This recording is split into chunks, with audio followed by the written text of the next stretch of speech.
picture this. AI out there writing a chart-topping hit, right? Maybe even a new Drake track.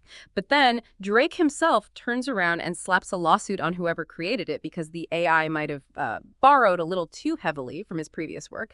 It sounds like something straight out of a sci-fi movie, but that's the kind of wild territory we're stepping into today. We're doing a deep dive into an article by Willy Seyama, who's a marketing expert over in South Africa, and he's waving a bright red flag about, well, AI-generated content and the legal minefield, especially when it comes to copyright.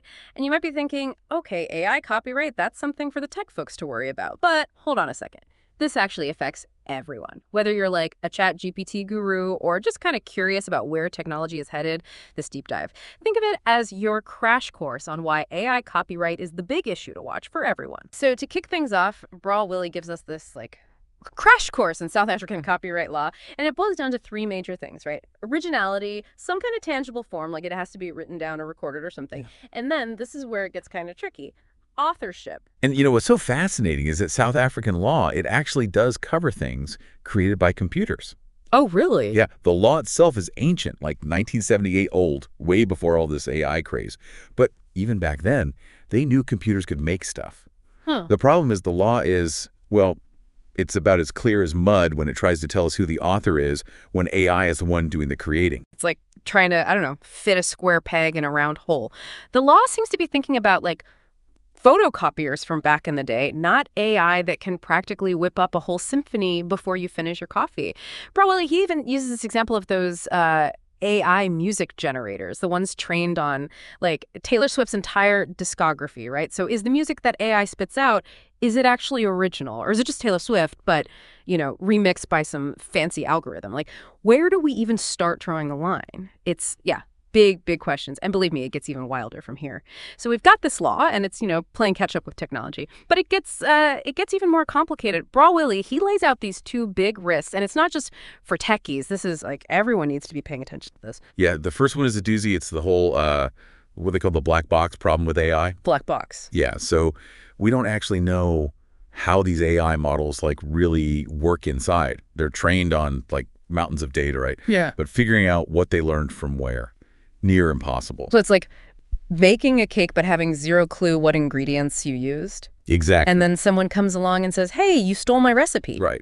And good luck proving them wrong. Yeah, exactly. And this whole lack of transparency, it's a legal nightmare when we're talking copyright.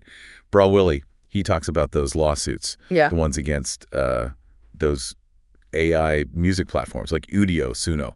Oh, right, yeah. Record labels are saying, hold up, these platforms, they ripped off our artists. We're talking big names, Drake, Taylor Swift, the works, all to train their AI. Wait, so you're telling me my catchy AI-generated marketing jingle could get me sued because it's a little too close to a Justin Bieber song? That's the fear, yeah. And because of that black box thing, defending yourself, good luck. You could be totally innocent, but try proving your AI didn't, borrow a little too much from somewhere. Oof, that's a tough one. So risk number one, AI might be a little too good at mimicking, accidentally stepping on some toes. What's the second big risk we got to watch out for? All right, so risk number two, it takes us back to that whole authorship thing in South African law. Right. So even if, and this is a big if, we somehow solved that whole black box mystery and knew for sure something was original, who owns the copyright when AI is the one doing the creating? Is it the person feeding the AI prompts?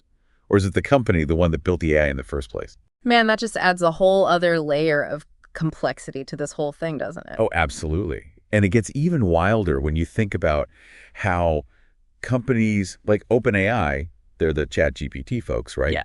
They're now offering to cover legal fees for copyright stuff. Yeah. They know how messy this is. It's almost like they're saying, we're not really sure how this is going to play out in court, but we've got you covered. Yeah. That speaks volumes. So we've got this law that's, struggling to keep up. And on top of that, we've got these giant legal risks just kind of floating around. It's a lot, right? Yeah, it's murky waters for sure. Willy actually mentions that South Africa, they're trying to drag their copyright law into the 21st century. Okay. There's this thing that the Copyright Amendment Bill, it's been bounced around for ages. Oh, right. Yeah, I think I vaguely remember hearing about that at some point. So this bill, does it actually, finally give us some clarity, especially on the whole AI copyright puzzle? And here's the thing, not really. The amendment, it's all about, modernizing things.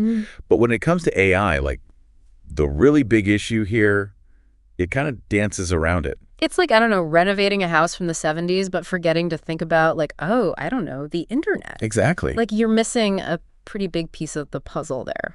And if that wasn't confusing enough, right, other countries, they're tackling this thing in totally different ways. Oh, how so? Well, right now, like in the U.S., their copyright system, it doesn't even recognize AI-generated stuff as something that could be copyrighted. But then you've got the U.K., total opposite. Over there, it's a different story. Wow. So it's like totally different approaches depending on where you are in the world. Exactly. So where does that leave, South Africa? Honestly, your guess is as good as mine. It's like the Wild West of intellectual property out there. And what's kind of crazy to think about is by the time like anyone figures out the legal side of this, gets the laws all sorted out, AI's going to be miles ahead. We'll be talking about AI composing operas, writing whole movie scripts. Right, trying to make laws for tech that's changing that fast. It's like trying to write traffic laws for cars that haven't been invented yet. That's a great analogy. So, okay, for those of us out here just trying to navigate this whole new AI world, what's the takeaway? What do we need to be doing? That's the million-dollar question, right? My advice, and this kind of echoes what Willy's saying in his article, be cautious. Cautious, okay. Yeah, assume the worst-case scenario, especially with those, those free AI tools that are everywhere these days. Think of it like this.